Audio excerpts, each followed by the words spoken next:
উম্মতের জন্য চোখের পানি ফেলে ফেলে কাঁদে। রাহমাতুল লিল আলামিন এখন কবরের মধ্যে বসে আমার নবী কান্না করে। হাদিসের মধ্যে আসছে কিয়ামতের ময়দানে মানুষগুলো যখন দাঁড়াবে, কিয়ামতের ময়দানে মানুষগুলো তাকিয়ে তাকিয়ে দেখবে সব মানুষগুলো উলঙ্গ অবস্থায় উঠেছে, একমাত্র আপনার আমার নবী কাপড় পরানো অবস্থায় উঠেছে। কাপড় পরা অবস্থায় উঠলে ফেরেশতারা তাকিয়ে তাকিয়ে দেখবে আমার নবীর ডান সাইডটা কাদা মাটি দিয়ে মাখা। ফেরেশতারা প্রশ্ন করবেন পয়গম্বর আপনার ডান সাইডটা কাদা মাটি মাখা গেল। নবী আমার বলে ফেরেশতারা জানো কবরে বসে আমি নবী ঘুমাইতে পারি না, উম্মতির মায়ায় ওখানে বসেও কাঁদছি। রব্বি হাবলি উম্মতি, আমার উম্মতের জন্য ওখানে বসেও কান্না করেছি। কাঁদতে কাঁদতে আমার খবরটা কাদা মাটি হয়ে গেছে। আমার আল্লাহ তাআলা এই কাদা মাটির একটা আসমান সাইডে লাগাই দিছি। কিয়ামতের ময়দানে মানুষগুলো যখন দাঁড়াবে, হাসরের ময়দানে দাঁড়িয়ে মানুষগুলো যখন থাকবে, কিয়ামতের ময়দানে দেখবে সূর্য মাথার মোড়মার উপরে দেখা যায়, মাথার মগজগুলো সূর্যের তাপে টকবক টকবক করে ফুটতেছে মনে হয়। মানুষ তাকায় দেখবে জমিনটা তামা, প্রচন্ড গরমের কারণে কেউ ঘামের সাগরের মধ্যে হাবুডুবু খাইতে থাকবে। মানুষ ডান দিকে তাকাইয়ে দেখবে জাহান্নামের আগুন ধাউ দাউ ধাউ দাউ করে আওয়াজ করে আসতেছে। বাম দিকেও তাকাইয়ে দেখবে জাহান্নামের আগুন, সামনের দিকেও তাকাইয়া দেখবে জাহান্নামের আগুন, পেছন দিকেও তাকিয়ে দেখবে জাহান্নামের আগুন। চতুর্দিক থেকে ঘুরিম ঘুরিম আওয়াজ দিয়া দিয়া জাহান্নামের আগুন সামনের দিকে আগায়। মানুষগুলো পাগলের মতো দৌড়ায়। ময়দানের অবস্থা দেখে সব নবীরা ইয়া নফসি করবে। আবার আল্লাহ তাআলা বলেন ইয়াউমা ইয়াফিরুল মারউ মিন আখিহি ওয়া উম্মিহি ওয়া আবিহি ওয়া সাহিবাতিহি ওয়া বানিহি। মানুষের অবস্থা এমন খারাপ হয়ে যাবে কিয়ামতের ময়দানে। সেদিন কেউ বন্ধু তার বন্ধুরে চিনবে না, ভাই তার ভাইকে চিনবে না, বাবা তার মাকে চিনবে না, আহারে সন্তান তার বাবা মারে চিনবে না, বাবা মা সন্তানকে চিনবে না। কিয়ামতের ময়দানে ভয়ঙ্কর অবস্থায় সব নবীরা পর্যন্ত ইয়া নফসি করবে, আল্লাহ আমারে বাঁচাও, আয় আল্লাহ আমারে বাঁচাও। ও মুসলমান, কিয়ামতের ময়দানে একমাত্র মানুষগুলো খেয়াল করবে এই আওয়াজগুলোর মাঝখান দিয়ে ভিন্ন আওয়াজ আসতেছে, রব্বি হাবলি উম্মতি, আয় আল্লাহ মোর উম্মতরে বাঁচাও, আয় আল্লাহ মোর উম্মতরে বাঁচাও, আয় আল্লাহ মোর উম্মতরে বাঁচাও। এই উম্মতকে জানো আমার তোমার নবী রাহমাতুল লিল আলামিন। মানুষগুলো খেয়াল করবে আমার নবী সিরাতের কোলের কিনারায় দাঁড়ায় চোখের পানি ফালাইয়া ফালাইয়া কান্না করে।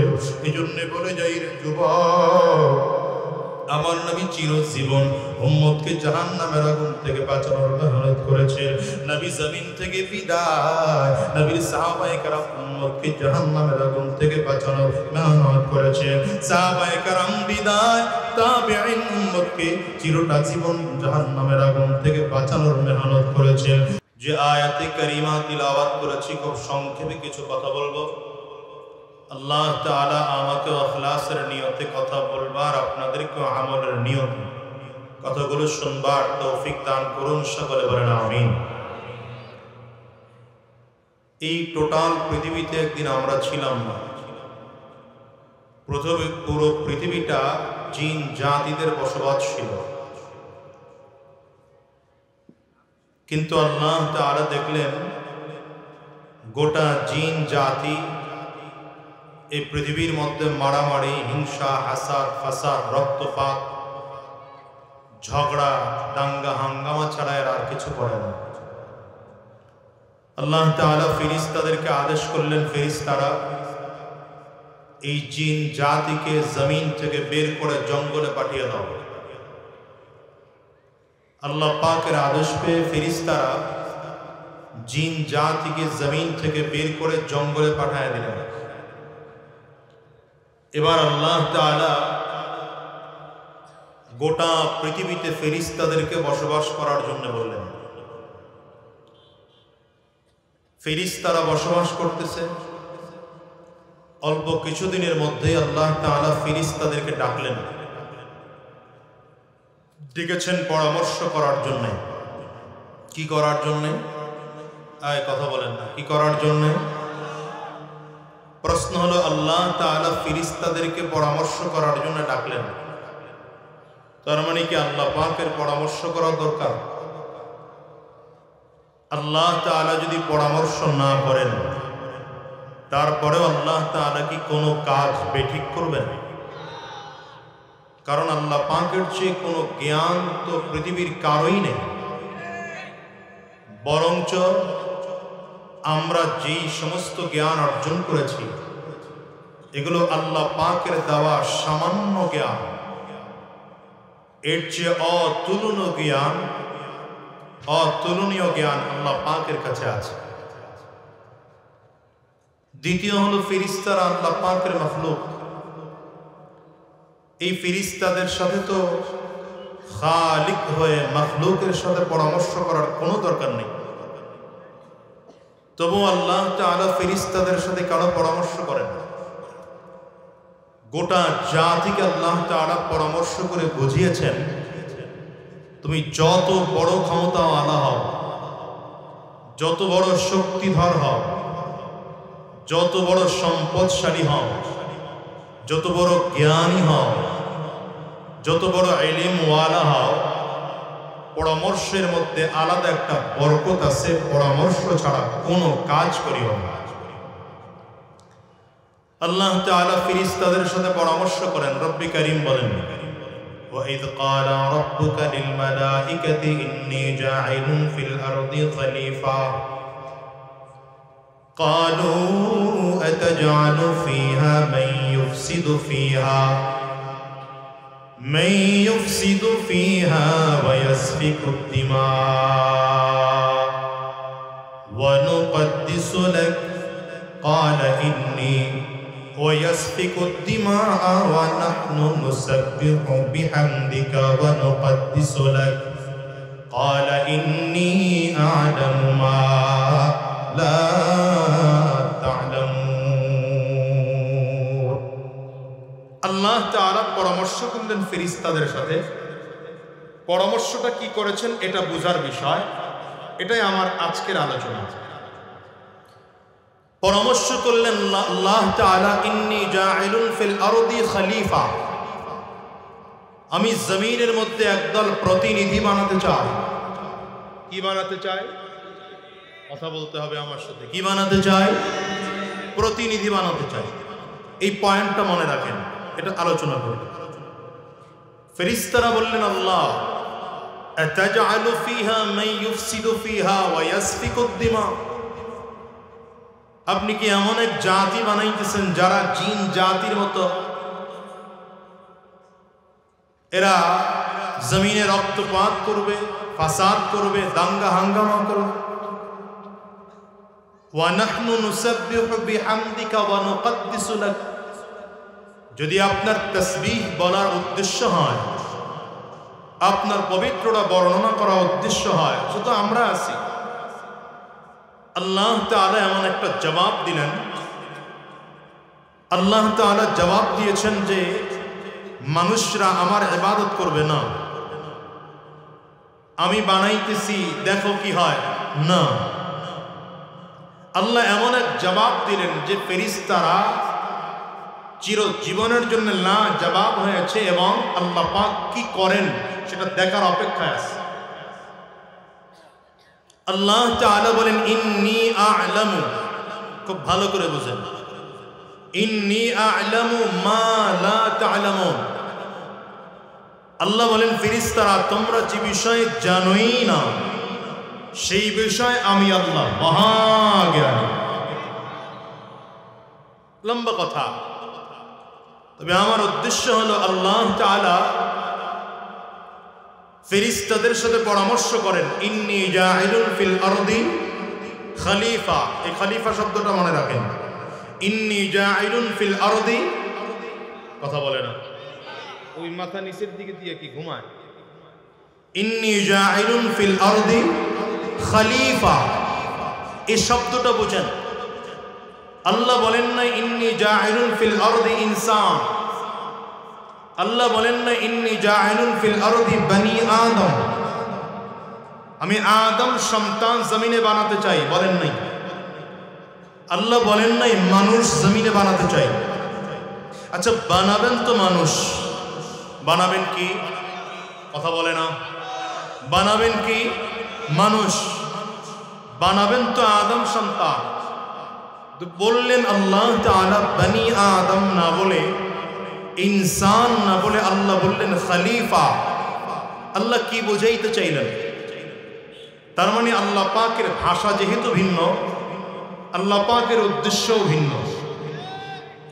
আল্লাহ বললেন খলিফা বানাতে চাই। খলিফা মানে প্রতিনিধি। খলিফা মানে কি? প্রতিনিধি। আমাকে এখানে দাওয়াত দিয়েছেন, আল্লাহ না করুক কোনো কারণে আমি আসতে পারিনি, তো আমি কি করলাম? অনুষ্ঠানে না আসতে পেরে আমি আমার একজন প্রতিনিধি পাঠিয়ে দিলাম। আমি যা বক্তব্য দেবো সেটা কাগজে লিখে পাঠাইলাম যে অনুষ্ঠানে আমার টাইম যেটা থাকবে এই টাইমে তুমি আমার পক্ষ থেকে বক্তব্যটা দিবা। কথা বলে না? প্রেসিডেন্টকে মাঝে মাঝে দাওয়াত দেওয়া হয় কোন অনুষ্ঠানে। কোনো কারণে যদি প্রেসিডেন্ট সাহেব, রাষ্ট্রপতি সেই প্রোগ্রামে অংশগ্রহণ করতে না পারেন, তাহলে পদ্ধতি হয় এমন যে রাষ্ট্রপতির পক্ষ থেকে একজনকে প্রতিনিধি বানায় পাঠানো হয়। হয়তো মর্যাদার দিক দিয়ে সেই মানুষটা এমপির চেয়ে মর্যাদায় কম, মন্ত্রীর চেয়ে মর্যাদার দিক দিয়ে কম, একজন সাধারণ ইউপি চেয়ারম্যানের চেয়েও মর্যাদার দিক দিয়ে কম, কিন্তু রাষ্ট্রপতি তার বক্তব্যটা লিখিত করে ওই প্রতিনিধির কাছে পাঠিয়েছে। ভালো করে বুঝেন, এই প্রতিনিধি যখন রাষ্ট্রপতির পক্ষ থেকে লেখাটা নিয়ে গেল, তাকে কিন্তু অনুষ্ঠানে রাষ্ট্রপতিকে যখন সময় দেওয়া হতো তখনই সময় দেওয়া হয়েছে। কথা বোঝে না? তার মানে প্রতিনিধি কাকে বলে? একজন আসতে পারে নাই, তার পক্ষ থেকে আরেকজন প্রতিনিধিত্ব করছে। কথা বলে না? এই জন্যই বর্তমান যুগের নেতাদেরকে বলে জনপ্রতিনিধি। কথা কয় না? জনপ্রতিনিধি মানে কি? জনগণের পক্ষ থেকে নেতায় জনগণের কথা বলবে। কিন্তু এখন আমাদের অবস্থা হলো আমরা চোরের প্রতিনিধি। আমি কারো কথা বলছেন, আমি আমার কথা বলতেছি। আমি চেয়ারম্যান, তো আমি আমার কথা বলতেছি। আমি জনপ্রতিনিধি না। আমার আচরণ প্রমাণ করে যে আমি চোরের প্রতিনিধি। কথা কয় না? আমি নিজেও চুরি করি, আমার আশপাশে যারা এদেরকেও চুরি করতে বলি। আমার আচরণে প্রমাণ করে আমি ডাকাতের প্রতিনিধি। আমার আচরণে প্রমাণ করে আমি সন্ত্রাসের প্রতিনিধি। আমার আচরণে প্রমাণ করে আমি বাংলাদেশ বেচে কিনে খাওয়ার প্রতিনিধি। কথা বলে না?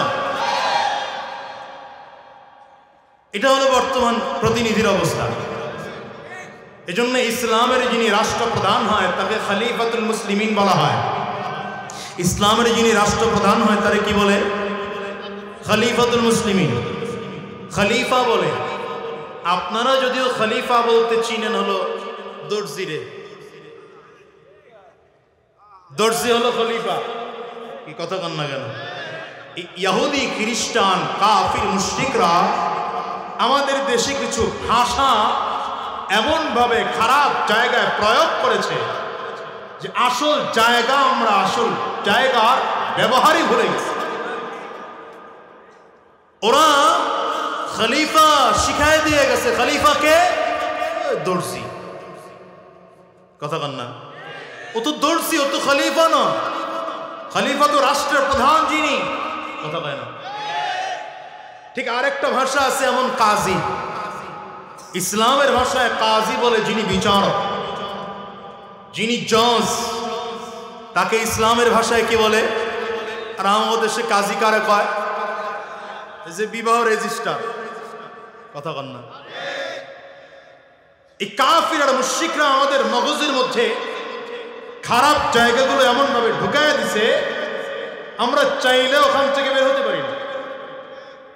যা হোক, তাদেরকে খলিফাতুল মুসলিমিন কেন বলা হয়? তারা মুসলমানদের প্রতিনিধি, তারা মুসলমানদের প্রতিনিধি। এখন আল্লাহ তাআলা বললেন আমি জমিনে প্রতিনিধি বানাতে চাই। তার মানে আল্লাহ কি বোঝাইতে চান? আল্লাহ পাকের বোঝানোর মাকসাদ ভিন্ন। কথা পায় না? আল্লাহ পাকের বোঝানোর মাকসাদ ভিন্ন। প্রতিনিধি বানাতে চাই তার মানে এমন না যে ইনসান বানাবো না, তার মানে এমন না যে মানুষ বানাবো না। যেমন আজকে আপনারা এখানে দাওয়াত দিয়েছেন আমারে, মনে করেন আমি আজকে কুয়াকাটা হুজুরের মাহফিলের আলোচক, বক্তা। কথা কয় না? যদি আমাকে আজকে প্রশ্ন করা হয় তো আমাকে আজকে কি বলা হবে? আজাদী সাহেব বক্তা। কথা বলেন। তো আপনাদের মধ্য থেকে একজনকে যদি জিজ্ঞাসা করা হয় ভাই আপনি কে, বলে আমি আব্দুর রহমান। কথা কয় না? হ্যাঁ, স্টেজে ওঠার সময় আমার পরিচয় দেওয়া হয়েছে। আমার সাথে যারা আসছে বলে উনি অমুক, ওনার নাম এইটা, ওনার নাম এইটা, ওনার নাম এইটা, ইনি বক্তা। আচ্ছা আমি বক্তা, আমার নাম নেই। কথা বলেন, আমার নাম নেই। তো এখানে আমাকে পরিচয় করানো হলো কি দিয়া? বক্তা দিয়ে। কেন? তার মানে বোঝা গেল আমার দায়িত্ব আলাদা। আমার দায়িত্ব অবশ্যই এখানে যদি আমার পরিচয় বক্তা, আমার বাবার কাছে আমার পরিচয় আমার নাম। কথা বলে না? আমার মায়ের কাছে আমার পরিচয় আমার নাম দিয়া। কথা বলেন না? আমি যখন আমার এলাকায় ঢুকি মানুষ আমাকে চেয়ারম্যান বলে। আচ্ছা চেয়ারম্যান বলে, অথচ আমার সাথে আরেকজন তাকে নাম ধরে ডাকে আব্দুল গফফার, আরেকজন আছে আব্দুল সত্তার, আরেকজনকে ডাকে আব্দুল জব্বার। আমার কি নাম নাই? আমাকে নাম ধরে ডাকে না কেন?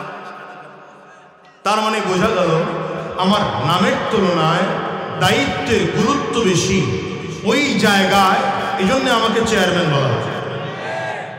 আল্লাহ তাআলা ইনসানকে ইনসান বলেন নাই, ইনসানকে বনি আদম বলেন নাই, মানুষ বলেন নাই। আল্লাহ আল্লাহ আমাদের পরিচয়টা বানানোর সময় ফেরেশতাদের সাথে আদম সন্তান তুলে ধরেন নাই। আল্লাহ পরিচয় তুলে ধরেছেন আমার প্রতিনিধি বানাতে চায়। তার মানে আল্লাহ পাকের উদ্দেশ্য ভিন্ন আছে। প্রশ্ন হলো আল্লাহ পাকের উদ্দেশ্য কি? সোজা কথা উত্তর নেন। আল্লাহ পাকের উদ্দেশ্য হলো জমিনে আল্লাহর বিধান কায়েম করার জন্য আমাদের বানিয়েছে। এখন বলবেন হুজুর আপনি না রাজনীতি করেন, এই কাম আপনার, আমাদের কোনো কাম নাই। নবী আলাইহিস সালাম বলেন কুল্লুকুম রাইন ওয়া কুল্লুকুম মাসউলুন আন রাইয়াতিহি, তোমরা প্রত্যেকে দায়িত্বশীল, প্রত্যেকে তার দায়িত্বের ব্যাপারে আমি আল্লাহর কাছে জিজ্ঞাসিত হবে। কথা বলে না? তাহলে আমরা সবাই দায়িত্বশীল। আপনি কেউ না, কিন্তু আপনি আপনার ঘরের দায়িত্বশীল, আপনার মেয়ের জিম্মাদার, আপনার স্ত্রীর জিম্মাদার, আপনার পরিবারের জিম্মাদার। বলে হুজুর আমার স্ত্রীও নাই, আমার সন্তানও নাই, আমার পরিবারও নাই, আমার কেউ নাই। আপনি নিজের জিম্মাদার, আপনি আপনার হাতের জিম্মাদার, আপনি আপনার পায়ের জিম্মাদার, আপনি আপনার চোখের জিম্মাদার, আপনি আপনার জবানের জিম্মাদার। চোখ দিয়ে কি দেখেছেন আল্লাহর সামনে দাঁড়িয়ে আপনাকে আমাকে জবাবদিহি করতে হবে। হাত দিয়ে কি ধরেছি আল্লাহর সামনে দাঁড়িয়ে জবাবদিহি করতে হবে। জবান দিয়ে কি করেছি আল্লাহর সামনে দাঁড়িয়ে জবাবদিহি করতে হবে। এই জন্যে ভালো করে মনে রাখবেন, হাত এটা আমার না, হাত কিন্তু আমার না, হাত আমার শত্রু। হাত কখনো আমার বিরুদ্ধে চলে যাবে, হাত কখনো আমার বিরুদ্ধে। দেখেন আমাদের পরিচয় কেমন, বলে হাত আমার, এই পা আমার, এই জামা আমার, এই টুপি আমার, এই চোখ আমার। আমি কই? আমিটা কই? বলেন পুরো বডিটার মধ্যে এমন একটা জায়গা বের করার যেই জায়গাটা আমি। কথা বলেন, এমন একটা জায়গা দেখান যেই জায়গাটা আমি, টোটালটা আমার। আমার হার্ট, আমার রক্ত, আমার গোশত, আমার হাড্ডি, আমার পা, আমার হাড়, আমার চোখ, আমার দাঁত, আমার জিহ্বা, আমার বুক, আমার পেট, আমার সিনা, আমার পিঠ আমি করি। তার মানে হাত আমি না, হাত আমি না, আমার, আমাকে কেউ দিয়েছেন আমানত। এজন্য হাত আমার বিরুদ্ধে কিয়ামতের ময়দানে চলে যেতে পারে। আল্লাহ বলেন اليوم نختم على أفواههم اليوم نختم على أفواههم وتكلمنا أيديهم وتشهد أرجلهم بما كانوا يكسبون।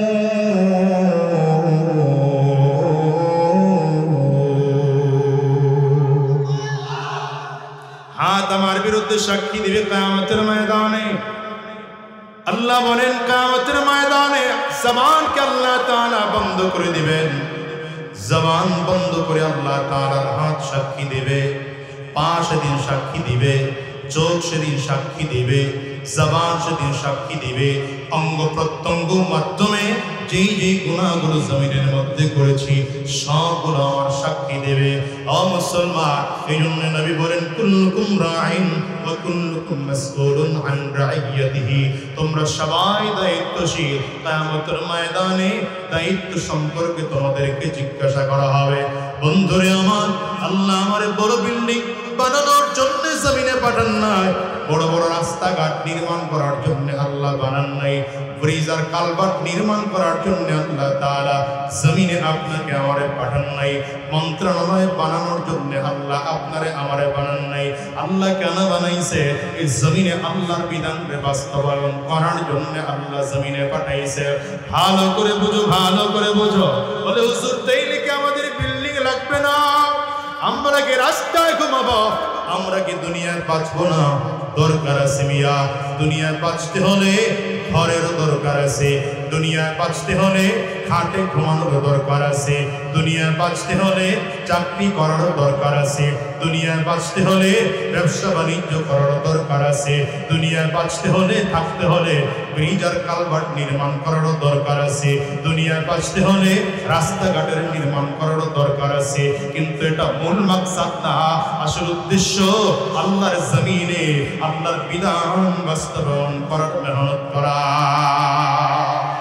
হে ডাক্তার, ডাক্তার ভাই কেন চিকিৎসা করো? ডাক্তারকে যদি বলেন তো বলবে দুনিয়া কামানোর জন্য করি, লেখাপড়া করেছি, লক্ষ লক্ষ টাকা খরচ আমার, এক একটা রোগী দেখবো 1000-1500 টাকা করে ভিজিট নেব। না না ডাক্তার ভাই, এটা তোমার মাকসাদ না।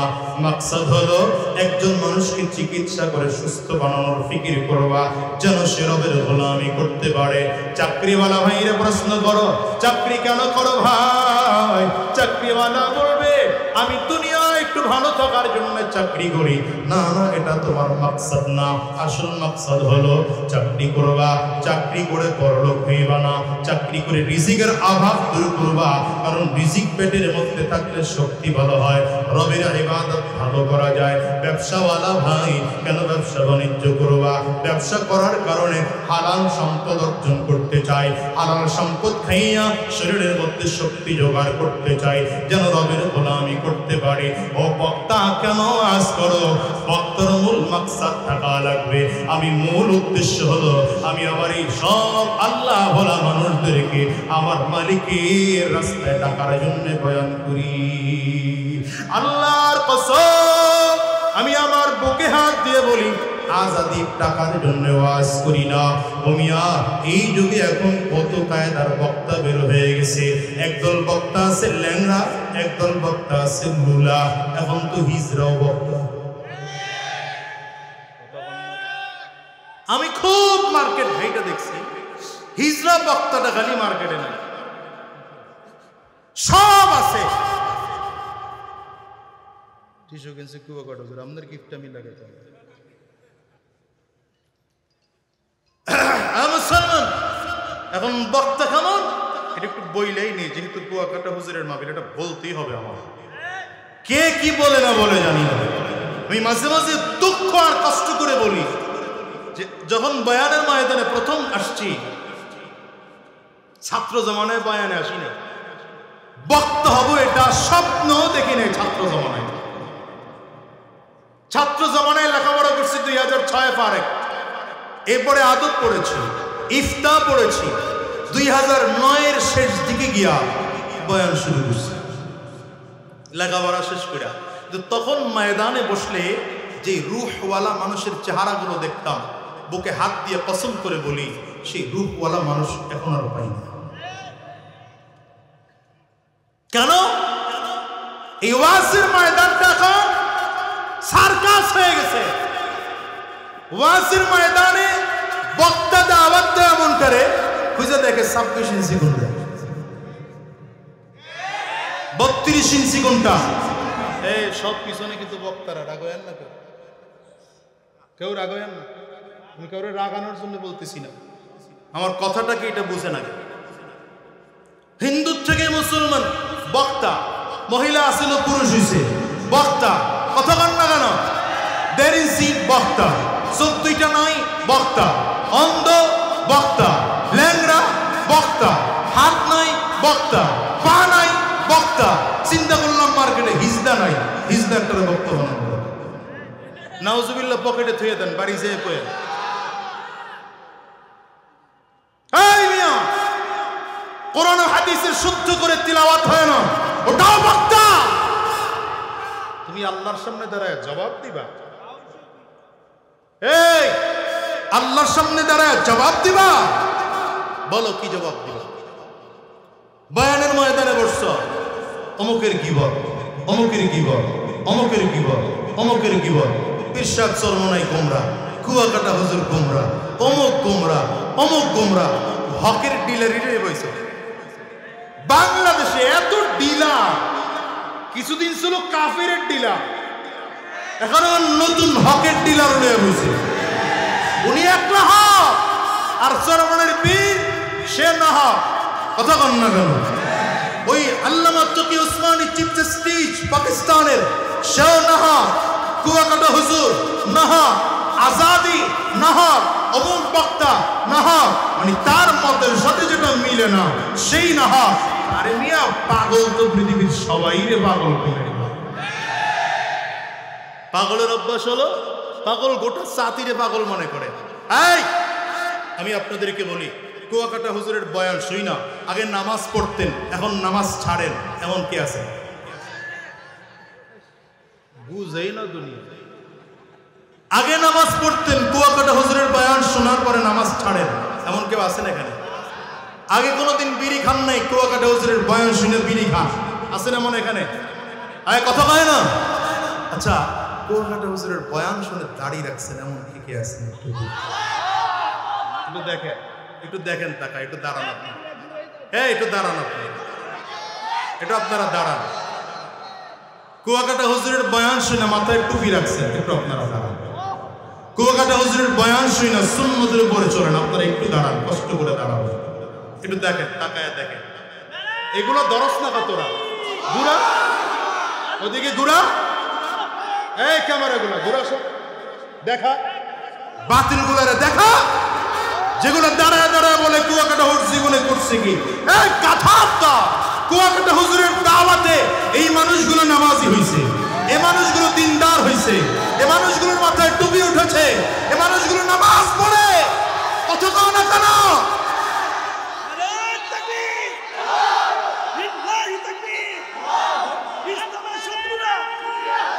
এই ঘুরো, সব দেখো, সব ঘুরে এই মানুষগুলো দেখো, ভালো করে বুঝো। আরে ভাই, কুয়াকাটা হুজুর মানুষ না? বসেন, কুয়াকাটা হুজুর মানুষ না? তার ভুল হইতে পারে না? না সে ভুলের উঠে? কথা কন না কেন? মানুষ, ভুল তার হবেই, কথা কন না কেন? আমরা তো বলি না, কুয়াকাটা হুজুর নিজেও বলে না সে বাংলাদেশের একেবারে শ্রেষ্ঠ আলেম, বলছে কোথাও? কথা কন না কেন? এই মানুষটার ভুল হতে পারে না? বয়স তো আমাদের কাছাকাছি বয়স, সে কি বিশাল সিনিয়র হয়ে গেছে। যদি মনে করো কুয়াকাটা হুজুর ইসলামের রত্ন, যদি মনে করো কুয়াকাটা হুজুর বাংলার মুসলমানের কলিজার টুকরা, যদি তুমি মনে করতা কুয়াকাটা হুজুর দ্বারা ইসলামের খাতমত হচ্ছে, যদি মনে করতা কুয়াকাটা হুজুরের মাধ্যমে এই জাতির উপকার হচ্ছে, তাহলে তোমার উচিত ছিল তার কাছে এসা গোপনে তার ভুলগুলো ধরায় দেওয়া। গোপনে ভুল ধরায় দিলে তো বাইরে দেওয়া যায় না। হ্যাঁ, গোপনে ভুল ধরায় দিলে তো, তোমার যদি মনে হয় কুয়াকাটা হুজুর ভুল করতেছে, ভুল হইতেই তো পারে ভাই। আমি এখানে কথা বলি, আমার ভুল হইতে পারে না? কি পারে কি পারে না? বীর সাহেব চরমনাই কথা বলেন, তার দুই একটা ভুল হতে পারে কি পারে না? তার বিরুদ্ধে বলে তোমার লাভ কি? বলো বলো, তুমি উন্নতির কি উপকার করছো? তুমি জাতির কি উপকার করেছ? দেশের কি উপকার করেছ? ইসলামের কি উপকার করেছ? আমার কলিজার টুকরা যে ভাই, তোমাকে আমি কলিজার টুকরা বলে সম্বোধন করলাম। তুমি যারা করো তাদেরকে বলি, কুয়াকাটা হুজুরের বিরুদ্ধে বলতেছ, পীর সাহেব চরমনাইয়ের বিরুদ্ধে বলতেছ, আল্লামা তকি ওসমানের বিরুদ্ধে বলতেছ, হক্কানি উলামায়ে কেরামদের বিরুদ্ধে বলতেছ, উলামায়ে দেওবন্দির বিরুদ্ধে বলতেছ, বালিশের সাথে মাথা লাগায়া চিন্তা করবা, তুমি এইগুলা বইলা আল্লাহরে খুশি করতেছ না বেজার করতেছ? ইস্তাফতি নাফসাক, ইস্তাফতি কলবাক। আমারে প্রশ্ন করে লাভ নাই, তুমি তোমার নিজের প্রশ্ন করো। তুমি তোমার নিজের প্রশ্ন করো। ইস্তাফতি কলবাক, ইস্তাফতি নাফসাক। জিজ্ঞাসা করো তোমার দিলকে, তুমি জিজ্ঞাসা করো তোমার নিজেকে, তুমি নিজেকে জিজ্ঞাসা করো, তোমার এই কথা বলার দ্বারা উম্মতের কি ফায়দা হয়েছে? আমি তো তাকায় তাকায় দেখতেছি কুয়াকাটা হুজুরের মাধ্যমে দেশের মাজার পূজারীদের কবর হয়েছে। আমি তো দেখতেছি কুয়াকাটা হুজুরের বয়ানের মাধ্যমে এদেশের হাজারো যুবক গুনাহ ছেড়ে দিয়ে নামাজি হয়েছে, দিনদার হয়েছে, কোরআন ওয়ালা হয়েছে, ইমানদার হয়েছে। ঠিক কিনা বলেন? আজকের ময়দানটা দেখলে কত সুন্দর লাগে। কেন বলেন তো? কুয়াকাটা হুজুরের মধ্যে এক চিন্তা ঢুকছে, উলামায়ে কেরাম, হক্কানি উলামায়ে কেরামদের মধ্যে এক চিন্তা ঢুকেছে যে আমারে তো আল্লাহ প্রতিনিধি বানায় পাঠাইছেন, তো আল্লাহর কথা তো আমাকে পৌঁছাইতেই হবে। কথা কার? আয় বলে না, কথা কার? আল্লাহর কথা আমি আল্লাহর বান্দার কাছে পৌঁছায় দিলাম। ঠিক না? বলেন না ঠিক না? এরা দ্বীনের মুয়াজ্জিন, ইসলামের মুয়াজ্জিন, কোরআনের মুয়াজ্জিন।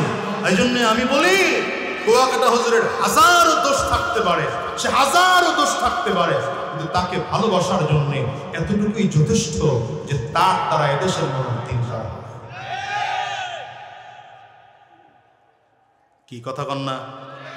وَإِذْ قَالَ رَبُّكَ لِلْمَلَائِكَةِ إِنِّي جَاعِلٌ فِي الْأَرْضِ خَلِيفَةً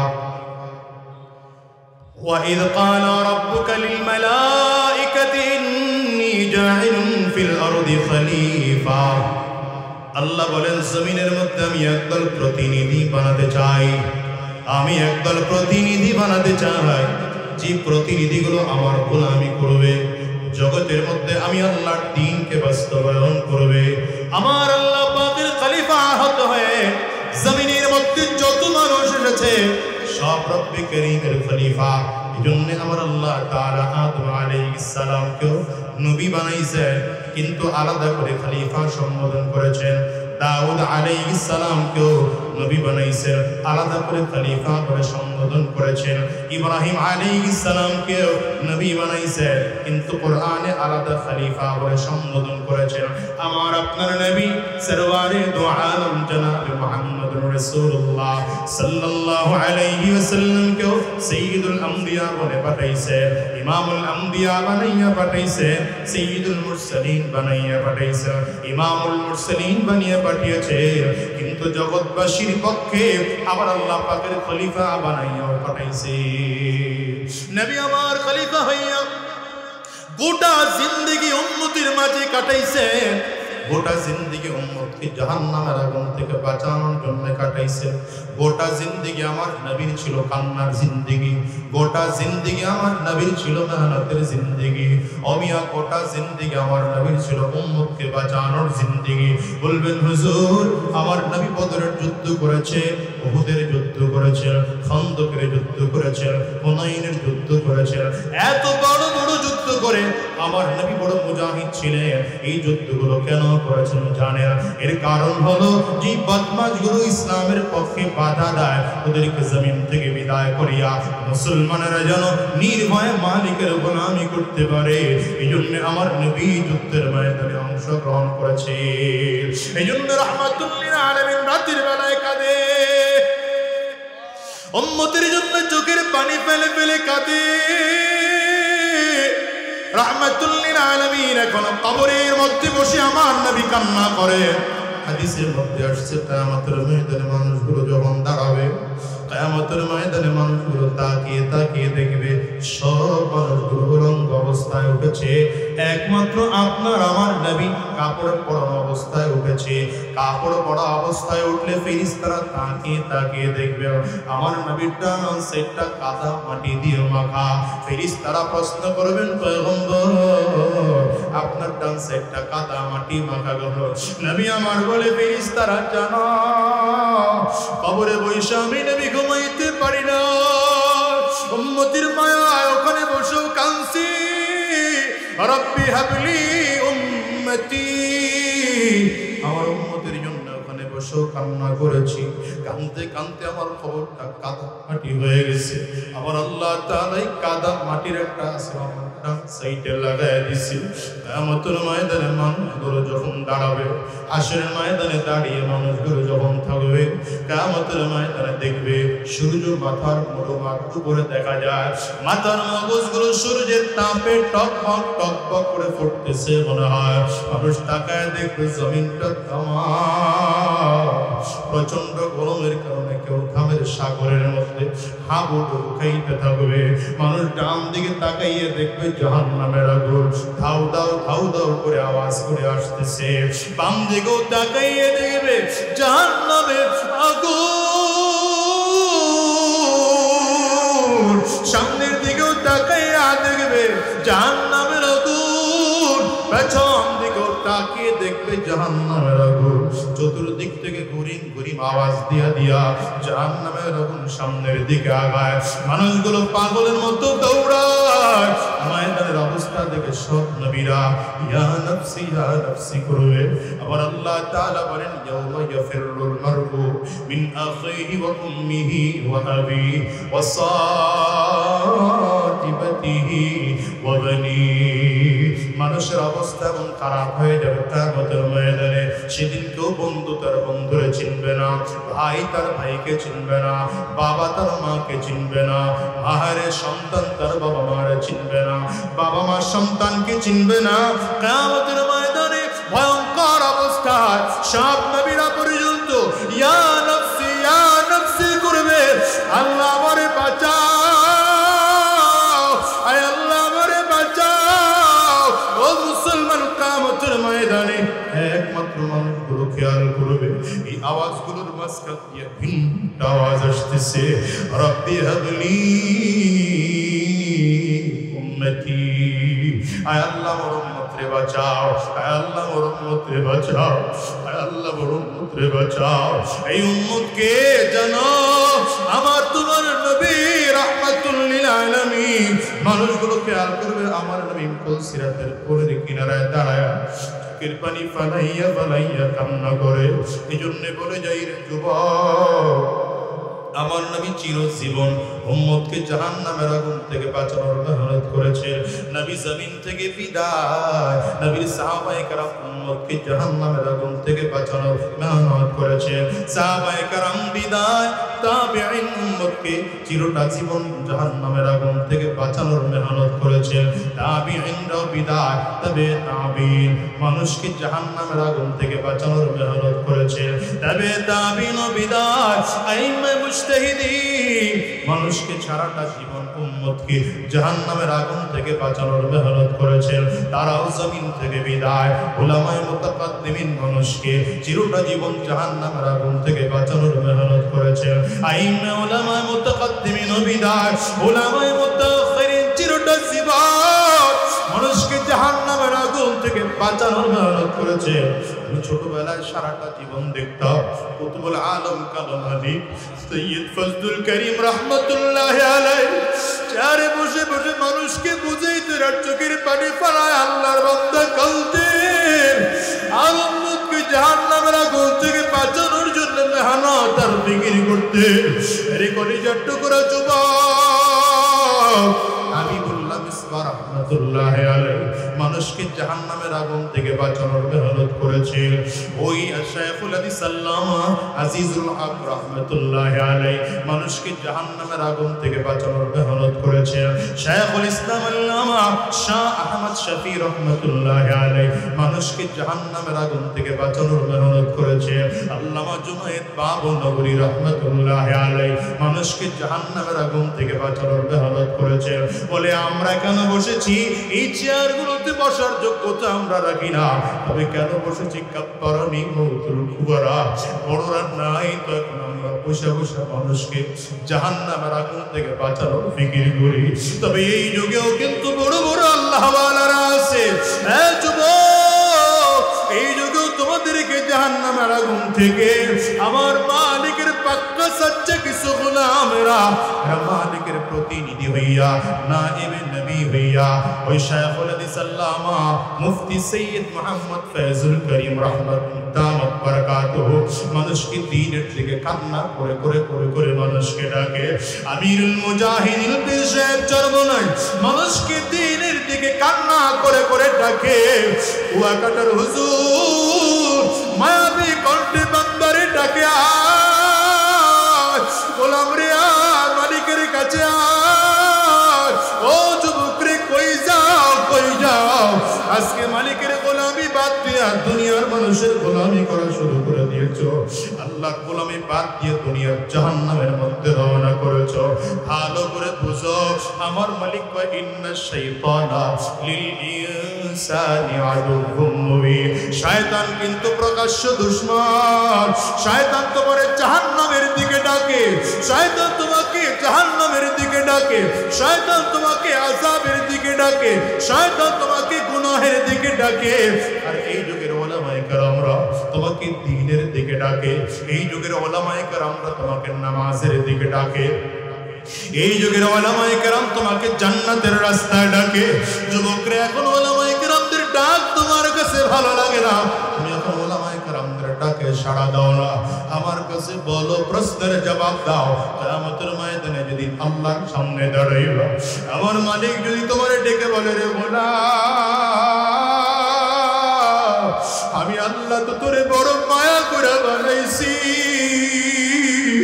আমি যখন তোরে বানাইছি একটা ফোঁটা গুনাহ তোর আমলনামায় ছিল না, আজকে এত গুনাহ নিয়ে কেন আসছো? আমার মালিকের সামনে দাঁড়াইয়া সেদিন কি জবাব দিবা? আমার আল্লাহ যদি বলেন রে গোলাম আমি যদি তোরে জমিনে পাঠাইছিলাম, নিষ্পাপ বানাইয়া পাঠাইছিলাম, আজকে তোর আমলনামায় এত কেন গুনাহ? আরে গোলাম তোরে জমিনের মধ্যে যখন পাঠাইছিলাম তোর আমলনামাটা পুরো সাদা ছিল, তোর আমলনামায় কোনো গুনাহ দিয়া পাঠাই নাই, আজকে তোর আমলনামায় এত কেন গুনাহ? আমার মালিক যদি কিয়ামতের ময়দানে বলে রে গোলাম আমি তোরে জান্নাতি বলে পাঠাইছিলাম, আজকে তুই কেন জাহান্নামী হয়ে আসছো? ও দুনিয়ার যুবক, মালিকের সামনে দাঁড়াইয়া জবাব কি দিবা বলো? দুনিয়ার নেতার সামনে যদি তোমার অপমান করা হয় বড় বড় খারাপ লাগে, ওর কলিজাটা খারাপ হয়ে যায়, মনটা খারাপ হয়ে যায়। অপমান করলে তুমি আস্তে করে ফাঁসি দিতে চাও, আর বিরুদ্ধে লেগে যাও বলো। কিয়ামতের ময়দানে লক্ষ লক্ষ নবীরা যেদিন থাকবে, হাজার হাজার কোটি কোটি ইমানদার যেদিন থাকবে, আল্লাহর অগণিত ফেরেশতারা যেদিন থাকবে, ওই ময়দানে দাঁড়াইয়া যদি আমার মালিক কয় ওয়াক্তাসুল ইয়াউমা আইয়ুহাল মুজরিমুন, এ গুনাহগার আলাদা হইয়া যায়। কিয়ামতের ময়দানে যদি ইমানদার থেকে আলাদা হয়েছে,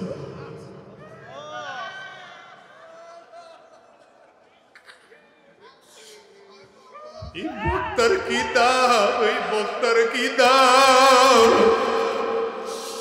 মানুষের সামনে বয়ান করি, মানুষ আমার বয়ান শুনে শুনে কান্না করে, কিন্তু যদি কিয়ামতের ময়দানে আমার মালিক কই তুই গুনাহগার, তুই আলাদা হয়ে যা, ও মালিক রে আমার কি দাম, কিন্তু কুকুরের চেয়ে সেদিন খারাপ হয়ে যাও। আয় আল্লাহ, কিয়ামতের ময়দানে আমাদের কাউকে তুমি অপমানিত করো না। ও মালিক রে, দুনিয়া আমাদের কত মানুষ গুনাহগার বলে ডাকে, দুনিয়ার কত মানুষ আমাদেরকে নাফরমান বলে ডাকে, চুরি করলে দুনিয়ার মানুষ চোর কয়ে ডাকে, আরে ডাকাতি করলে দুনিয়ার মানুষ ডাকাতি বলে ডাকে। আমার মালিক কয় গোলাম, তুই আমার গোলাম, তুই আমার গোলাম। আমরা কার গোলাম জোরে কও, আমার মালিকের একটু ডাক দাও আল্লাহ। আমরা তো মালিকের গোলাম, আমাদের পরিচয় আমরা মালিকের গোলাম, আমাদের আর কোনো পরিচয় নাই, আমরা মালিকের গোলাম, আমরা আল্লাহর গোলাম। আল্লাহকে আমি তোরে চোর বলেও ডাকবো না, আমি তোরে গোলাম কয়ে ডাক দিলাম, আমি তোরে ডাকাত বলেও ডাকবো না, আমি তোরে গোলাম কয়ে ডাক দিলাম, আমি তোরে সন্ত্রাস বলে ডাকবো না, আমি তোরে গোলাম কয়ে ডাক দিলাম, আমি তোরে শয়তান বলে ডাকবো না, আমি তোরে গোলাম বলে ডাক দিলাম। আমি আল্লাহ পাকের কুদরতি হাত বাড়ায় তোরে ডাকি, লা তাকনাতু মির রাহমাতিল্লাহ। ও গোলাম রে, আমি আল্লাহর রহমত থেকে নৈরাশ হয়ে যাবি না। এই দুনিয়ার যুবক এত উলামায়ে কেরাম পাইয়া আল্লাহ ওয়ালাদের বয়ান শোনার পরেও, কুয়াকাটা হুজুরের মতো মায়াবী কণ্ঠে বয়ান শোনার পরেও, চরমনের পীর সাহেব হুজুরের মতো আল্লাহ ওয়ালার বয়ান শোনার পরেও যদি তুমি আমি আমার আমলটারে সবুর ঠিক করতে না পারি, যদি জাহান্নামী হয়ে জমিন থেকে বিদায় হয়ে যায়, আমার মালিক যদি কিয়ামতের ময়দানে এতগুলো মানুষের সামনে দাঁড়ায় কয় ভাই আলাদা হয়ে যা, তুই বড় গুনাহগার, মালিকের সামনে গুনাহগার বলে আমার মালিক ফিরাইয়া দিলে কোনো দিকে যাওয়ার আশা করা যায় না, যাওয়ার আশা করা যায় না। এই জন্য বলি রে যুবক, কান্না করার জায়গায় আসছো, কান্না করে বিদায় হও।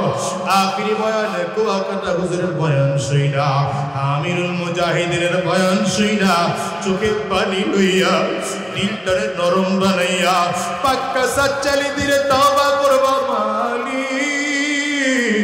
আর শয়তানি রাস্তায় চলবো না, আর আরাম রাস্তায় চলবো না, আর শয়তানি রাস্তায় চলবো না, আর সিনার রাস্তায় চলবো না, আর সুদের রাস্তায় চলবো না মালিক, আর গুনাহের রাস্তায় চলবো না। আয় আল্লাহ, মেহেরবানি করে বান্দা বলে কবুল করে নাও। চোখের পানি ফালাইয়া ফালাইয়া আমার মালিকের কাছে কান্না করো, কারণ দুনিয়ার ঘরে যেমন আগুন লাগলে পানি ছাড়া নিভানো যায় না, ওই কবরেও যে জাহান্নামের আগুন ধাউ ধাউ ধাউ ধাউ ধাউ ধাউ করে জ্বলে, ওই জাহান্নামের আগুন কিন্তু চোখের পানি ছাড়া নিভানো যাবে না। কিয়ামতের ময়দানে আযাব কিন্তু চোখের পানি ছাড়া নিভানো যাবে না, জাহান্নামের আযাব কিন্তু চোখের পানি ছাড়া নিভানো যাবে না। আমার মালিকের কাছে চিরজীবনের জন্য ওয়াদা করে বিদাও, আর শয়তানের রাস্তায় চলবো না, আর আরাম রাস্তায় চলবো না, আর জিনার রাস্তায় চলবো না, আর সুদের দিকে ফিরে তাকাবো না, আর ঘুষের দিকে ফিরে তাকাবো না, আর শয়তানের রাস্তার দিকে ফিরে তাকাবো না। আমার মালিক তার প্রতিনিধি বানাইয়া পাঠাইছে, নিজের জীবনে আমার মালিকের হুকুম বাস্তবায়ন করব, আমার পরিবারে আমার মালিকের হুকুম বাস্তবায়ন করব, আমার সমাজে আমার মালিকের হুকুম বাস্তবায়ন করব। আমার মালিকের সাথে ওয়াদা করতে পারো কারা কারা?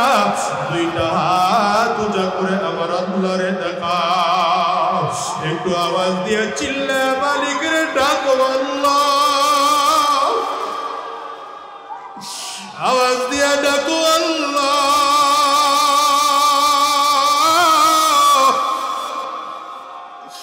ও মালিক, তুমি তোমার গোলামদের দিকে তাকা তাকা দেখো, তোমার গোলামেরা চোখের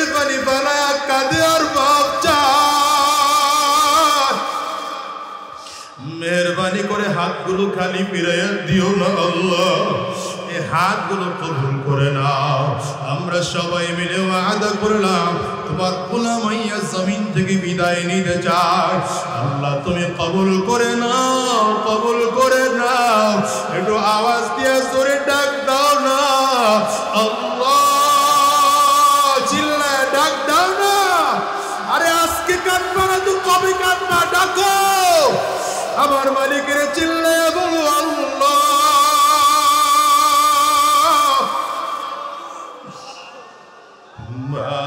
মাওলার ইশকে জালে আগুন নিভাইলে যে নিভে না, জলে পুরে ছাই হইল এই যে পাগলের সিনা, জলে পুরে ছাই হইল এই যে পাগলের সিনা। ধরা দিয়াও দাও না ধরা,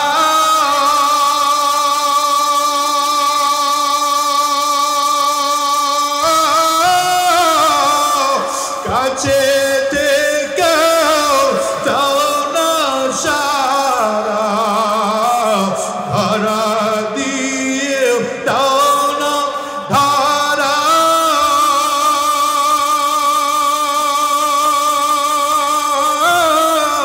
কাছে থেকেও দাও না সারা। আমারে বুকেতে বইছে খারা, এই বুকেতে বইছে খারা, না পাওয়ারে যাত না জল ওরে ছাই হইল এই যে পাগলের সিনা, জলে পুরে ছাই হইল এই যে পাগলের সিনা, জলে পুরে ছাই হইল এই যে পাগলের সিনা।